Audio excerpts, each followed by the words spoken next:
resurrección y la vida. A la resurrección y le da vida. Lean todo el texto, lean. No lo he leído. No, bueno, ok, pero ayer. Yo lo voy a leer. Ayer. ¿Quién lo tiene? ¿Lo tiene usted, hermano santo? Amén. Jesús les dijo, Pero Le dijo Jesús: yo soy la resurrección y la vida. El que cree en mí, aunque esté muerto, vivirá. hermano, escuche bien esto. Yo soy la resurrección y la vida. ¿Quién necesita resucitar? Los que están muertos. ¿Quién es el portador de la vida? Jesucristo. Yo soy el camino, la verdad y la vida. El que cree en mí, porque a todos los que creen en su nombre les dio potestad. Y si creemos en Cristo Jesús, veremos la muerte segunda. Tanta riqueza en ese texto. Hermanos, aunque esté muerto en delitos y pecados, y aunque se arrastre por el mundo haciendo perversidades, aunque estés muerto en tus delitos, si crees, vivirás. Amén. Esa es la señal también de ese milagro. Apunta que Jesús es el portador de la vida. Él es la resurrección y la vida.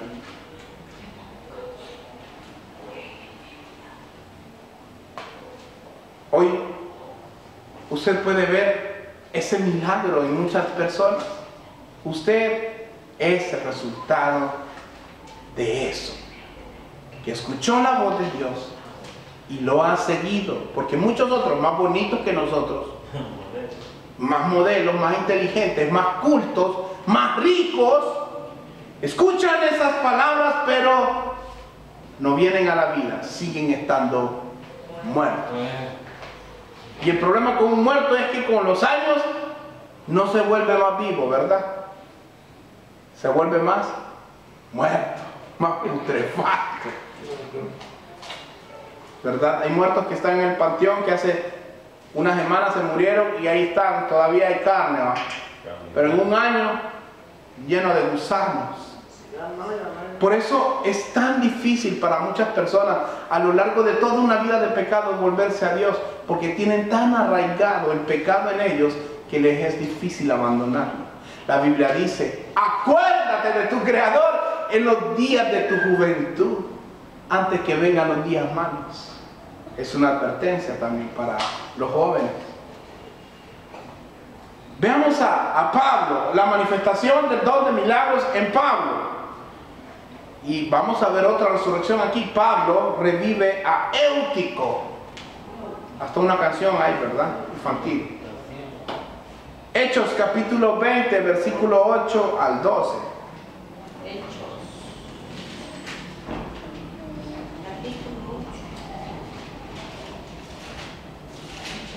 ¿Hechos 20 qué? 8, Sí, al 12.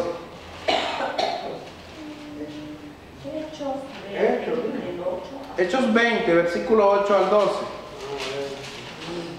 Mira, aquí está Pablo. Pablo está predicando la palabra. Pablo está hablando la palabra. Hechos capítulo 20, versículo 8 y 12, al 12. ¿Me dicen amén? ¿Quién lo tiene? ¿Otra persona que quiera participar?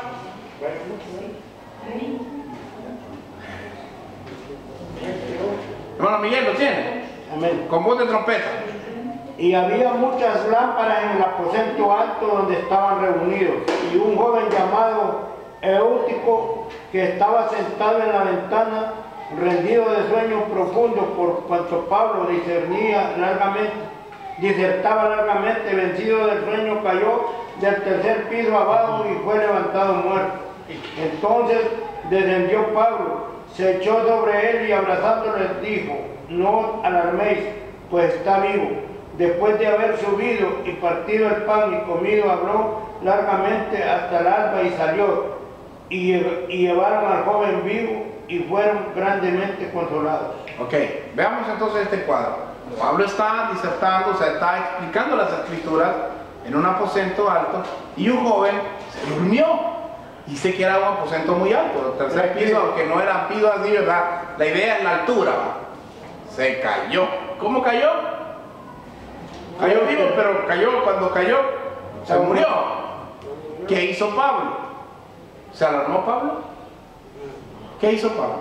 Vino y se vino sobre él. Bajó, lo cubrió, lo resucitó y después ¿qué hizo Pablo?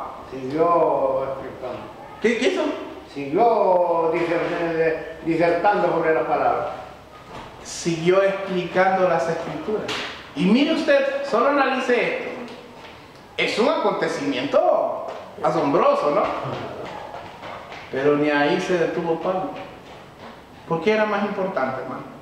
¿Quién nos está enseñando este acto aquí? ¿Quién nos enseña este milagro? ¿Qué? ¿Que la palabra qué? Es lo más importante. Es lo más importante.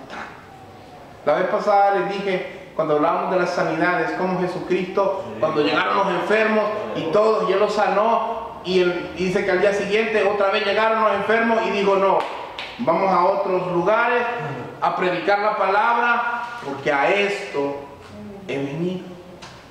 Pero ¿cuántos en una iglesia, seamos sinceros, hoy en día, si hubiera un milagro tan grande como este, trajeron un muerto y se revive, ¿cuántos seguirían con el sermón? La verdad, ¿qué se pondría a hacer la iglesia hoy en día? Van todos.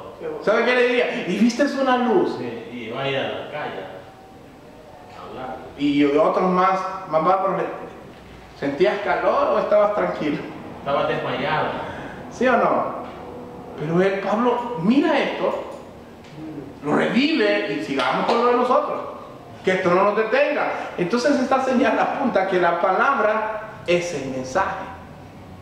Los milagros, las sanidades, no son el mensaje. Aunque Dios hace milagros, Dios hace sanidades, lo que te cambia no es lo que tú miras, sino lo que tú escuchas. La fe viene por el oír y el oír la palabra de Dios. La palabra de Dios. Miren, hermanos, los milagros que vemos que Jesucristo, principalmente Jesucristo hizo, son tan concentrados, tan poderosos, tan frecuentes, tan evidentes, que nadie los iba a hacer igual o superior. Muchos han usado aquel texto, yo también, ¿verdad? En mi momento que lo tomé porque así lo escuché. Cosas mayores que estas harán, ¿se acuerdan? Pero ya hemos explicado que no hablaba de los milagros, hablaba del alcance de su mensaje. Y, por ejemplo, en ese caso, Pablo hizo más que Jesucristo al expandir el mensaje a nosotros los impíos. Pero en cuestión de milagros, nadie hizo más milagros que Cristo. La Biblia dice, lo leímos en Juan 20, que si anotaran todos los milagros que hizo Jesucristo, las señales y prodigios, no habría libros para contarlo todo. Nadie puede hacer los milagros que Jesucristo hizo en la cabalidad que Jesucristo los hizo, porque Jesucristo era Dios. Porque cuando anduvo en la tierra, operó el Espíritu Santo en su máximo esplendor. Hoy no hay personas así. Nadie puede decir, estoy al 100 con el Espíritu Santo, y todo sucede. No es posible, aunque algunos dicen ahí hasta que se transfiguran, ¿no? ¿Verdad? Algunos que son tan santos que hasta se transfiguran, ya miramos el video de Cash. Ahora, entonces milagros hoy en día, hermanos, es cuando Dios obra en poder para contestar tus oraciones. Y es que Dios contesta oraciones que usted sabe que están actuando de una manera sobrenatural. Es una respuesta que tal vez llevaría más tiempo, pero es automática. Le voy a poner este ejemplo. Quiero explicarle lo que no es y lo que sí es, ¿verdad? Pero yo quiero que piense esto. Santiago 5, 16 al 18 nos habla de Elías nuevamente. Santiago capítulo 5, versículo 16 al 18 nos habla de Elías.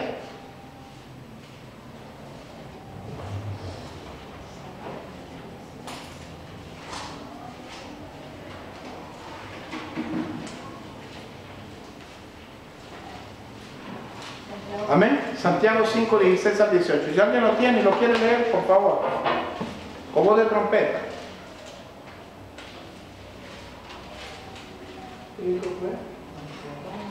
16 al 18.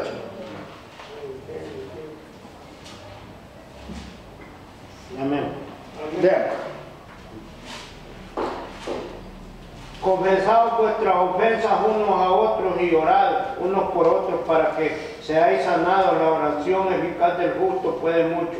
Elías era un hombre sujeto a pasiones semejantes a las nuestras y oró fervientemente para que no lloviese, y no llovió sobre la tierra por 3 años y 6 meses. Y otra vez oró y el cielo dio lluvia y la tierra produjo su fruto. Ahora, fíjense que cuando la Biblia dice, y Elías era un hombre sujeto a pasiones semejantes a nosotros.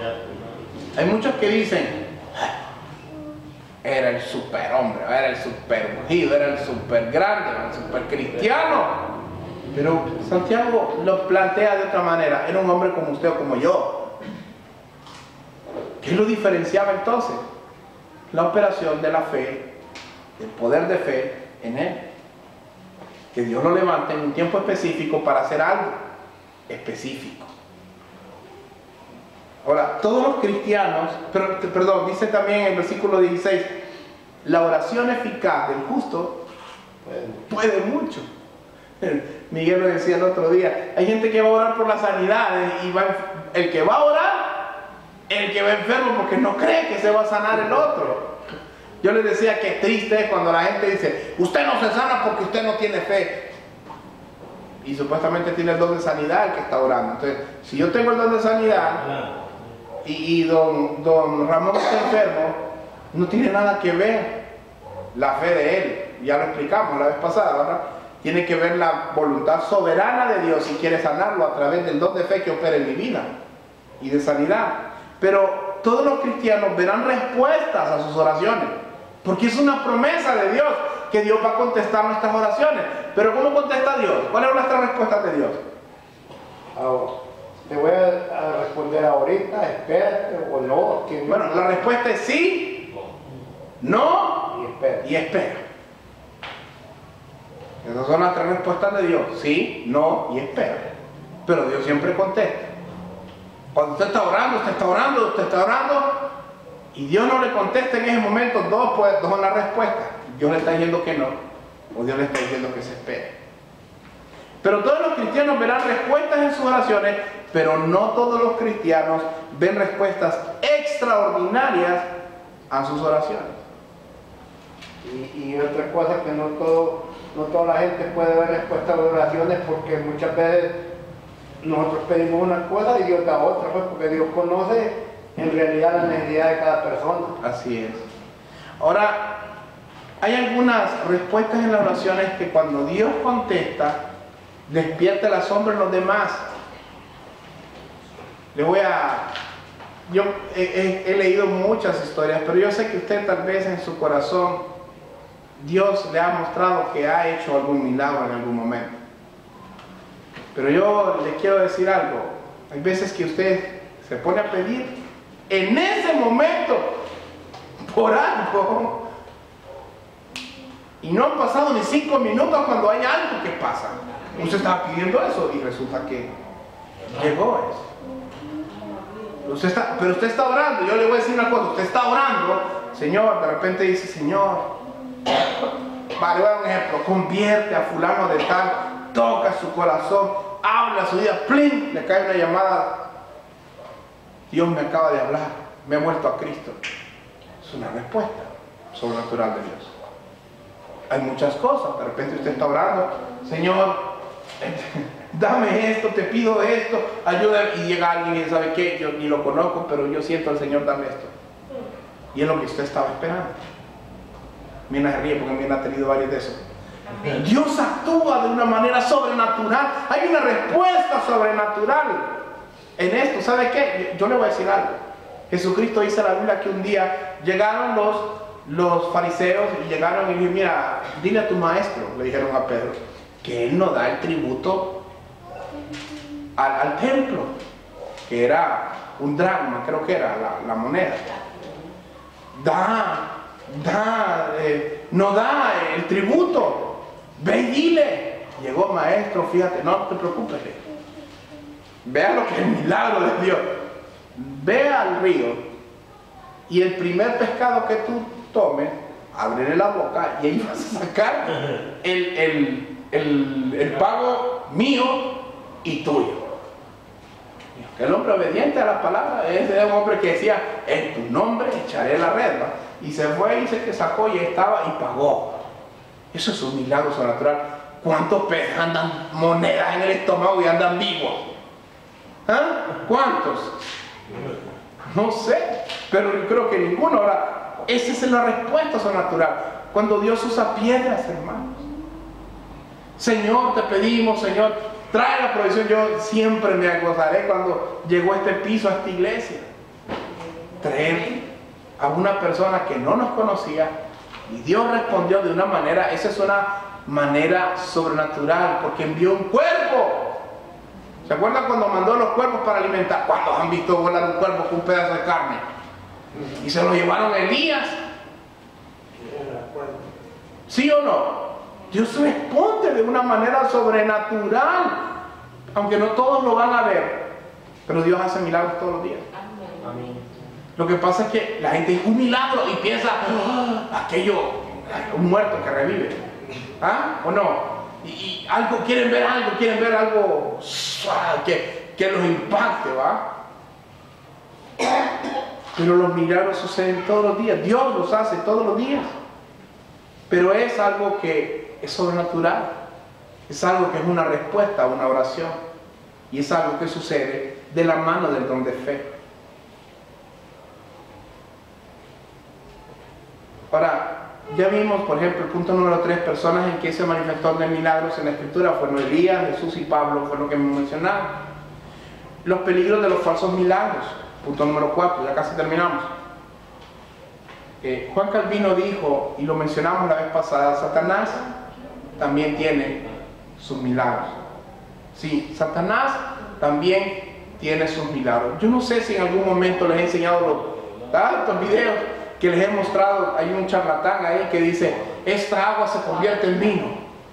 No sé si les enseñé ese video. De un tipo que se la tira de que hace el agua en vino, ¿verdad? Y le pide a otro, ven, pruébala. Y todos son puros efectos, ¿verdad? Que, oh, sí, es vino ¿verdad? ¿Y qué es lo que hacen? Ganan adeptos. El don de milagros, cuando opera en una iglesia, en una persona, apunta a Cristo. Porque los dones son para la gloria de Dios.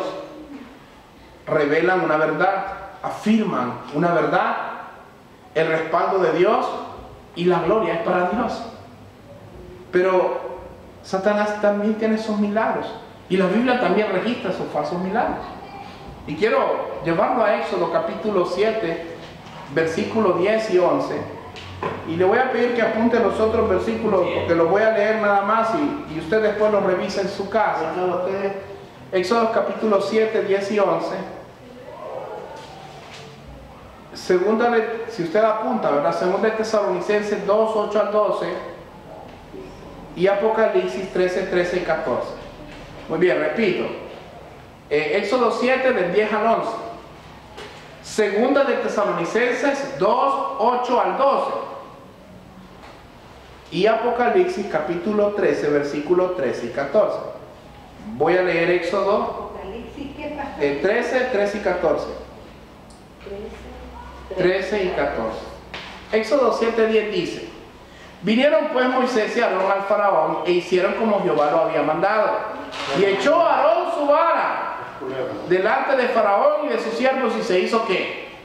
Culebra. Entonces llamó también faraón a los sabios y hechiceros y ¿qué hicieron? Hicieron culebras también. Hicieron lo mismo. Pero Los hechiceros de Egipto con sus encantamientos. ¿Es un milagro o no es un milagro? Pero con la diferencia que la culebra de Aarón la hizo muy bien, se comía las de... Exacto. Pero hay una transformación ahí, aparente, ¿verdad?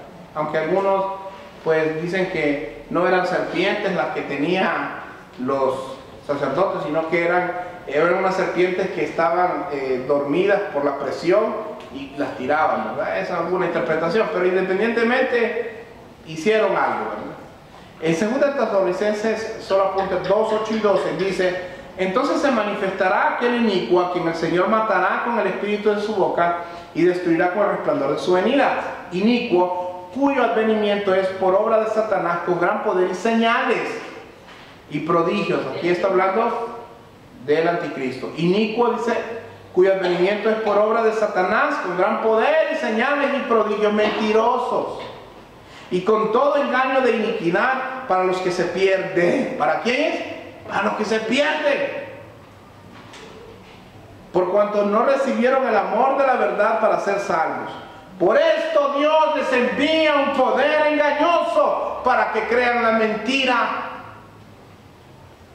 a fin de que sean condenados todos los que no creyeron a la verdad, sino que se complacieron en la justicia. Esa típica persona que usted mira, le habla la Biblia. La Biblia dice esto, escrito está, arrepentite, volvete de tus malos caminos, vuélvete a Dios, y no hacen caso. Pero viene otro y le dice, vas a ser próspero. Este es de los míos, a este sí voy a seguir. ¿Y cuánta gente no está envuelta en eso? Y mira Apocalipsis 13:13. Pero estos hacen señales. Miren, también hace grandes señales, de tal manera que aún hace descender fuego del cielo a la tierra. ¿Qué les parece? Delante de los hombres. Y engaña a los moradores de la tierra con las señales que le ha permitido hacer en presencia de la bestia. Este es el falso profeta, mandando a los moradores de la tierra que le hagan imagen a la bestia que tiene la herida de espada y vivió. Y aquí vemos algo que va a suceder en el futuro, que va a haber una bestia que inclusive se va a mover, pero va a haber hasta fuego que descienda. Híjole, y si viene alguno y dijera, seamos sinceros, si viene alguno y dijera, yo soy el Cristo, yo soy el Mesías, y convierte el agua en vino y hace descender fuego, la gente que es natural, que cree por lo que ve y no por lo que oye, ¿qué haría? Se iría detrás de él.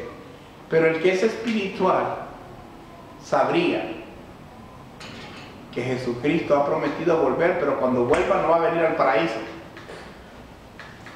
va a descender en el monte de los olivos y va a partir el monte en dos. Cualquier otro que se presente antes de ese es un farsante. Cualquier otro que se presente antes del verdadero Jesucristo, que va a estar en el monte de los olivos, es un farsante. Y todo ojo lo verá, o sea que todo el mundo lo verá descender. Así es. No va a estar en un lugar específico, no lo van a ver solo los del lugar donde llegue, sino que todo el mundo lo verá. Y estas personas que hacen falsos milagros son personas que cautivan la mente de las multitudes, porque a la gente, seamos sinceros, les gusta lo espectacular, les gustan las experiencias. ¿Y a vos qué te pasó? Contame. No, a mí esto y esto y esto, y a vos no, a mí solo esto, y ya se sienten mal, se sienten un poco espirituales. A mí la palabra me dijo esto y esto. Ay, qué lindo fuera que dijera, la palabra me confrontó en esto, en esto y en esto. Me voy a ir a orar, dejar de preguntarme que tengo que ir a orar. Volverme a Dios.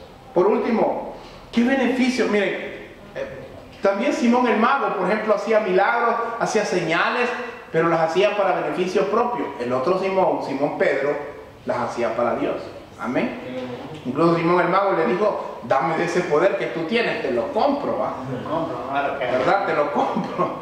Y le digo, veo que estás en prisión de oscuridad y tormento. Y por último, los beneficios del don de milagros. Hechos 8, 5, 6. Este sí búsquenlo porque con esto terminamos. Capítulo 8, versículos 5 y 6. Hechos. Y este es en los beneficios del don de milagros. Vamos a ver a Felipe en Samaria. 8, versículos 5 y 6. Entonces Felipe descendió a la ciudad de Samaria, les predicaba, descendiendo a la ciudad de Samaria, les predicaba de Cristo. Hechos 8, versículos 5 y 6. Y la gente unánime escuchaba atentamente las cosas que decía Felipe, oyendo y viendo las señales que hacía. Oiga bien, y la gente unánime, ¿qué estaba haciendo Felipe? predicaba a Cristo, ¿verdad? Ese es el mensaje, predicar. Y la gente unánime escuchaba atentamente las cosas que decía Felipe, oyendo y viendo las señales que hacía. ¿Pero qué hacía primero? Oír. Oír la palabra. Ahora, a Felipe creyeron porque la palabra que predicaba era acompañada de milagros. Tal vez hoy usted en la iglesia no mire descender fuego. No mire que el agua se convierta en vino.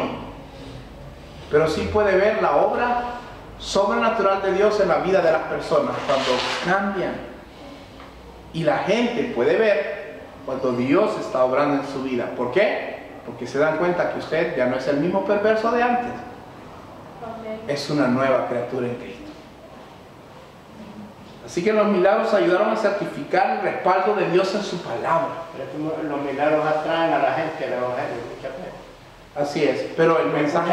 Escuchan la palabra, pues. Así es, pero recordemos, los milagros no son el mensaje. No son salvación, pero... Y si el personaje que hace los milagros no lo lleva a la palabra, no está actuando de parte de Dios. Porque tiene que llevarlo.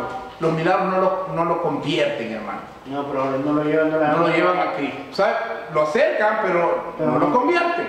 Y si no acuerdas de las sanidades tampoco, cuando miramos los 10 leprosos, que los 10 leprosos, como decía Pedro hoy a alguien, le decía, miren los 10 leprosos, eran 10 leprosos. ¿Cuántos volvieron? Jesucristo les preguntó, ¿y dónde están los otros 9? Solo uno volvió. ¿Y qué le dijo al que volvió? Tus pecados te son perdonados.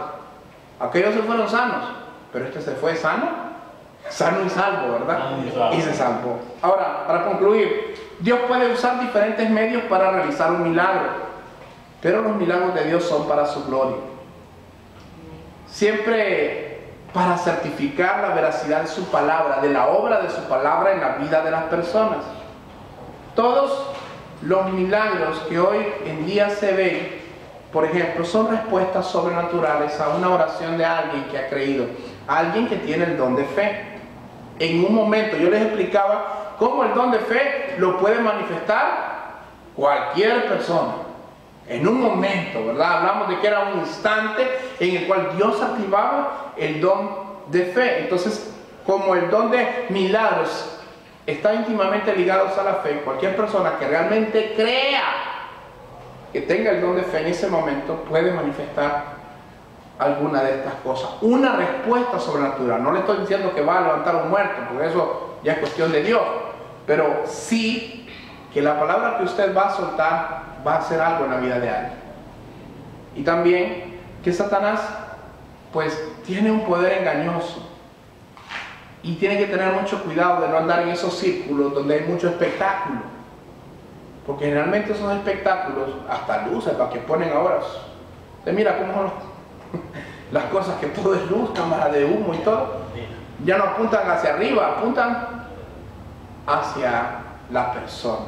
Así que tengan mucho cuidado de no caer en esos círculos. Y sepa que si un milagro no lo lleva a Cristo, entonces es un milagro falso que lo llevará al infierno.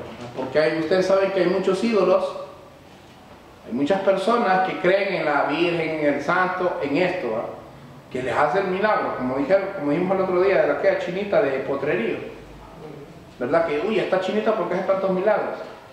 Pero hay muchas personas que han puesto su fe ya no en Dios, sino en, entre comillas, apóstoles, profetas, disque milagreros, cuando su mensaje tampoco es íntegro y tampoco predican el Evangelio. Así que mucho cuidado de caer con ese tipo de personas, ¿verdad? Así que el milagro, si no te lleva a Cristo, te lleva al infierno. ¿Amén? Pongámonos de pie. Hermano.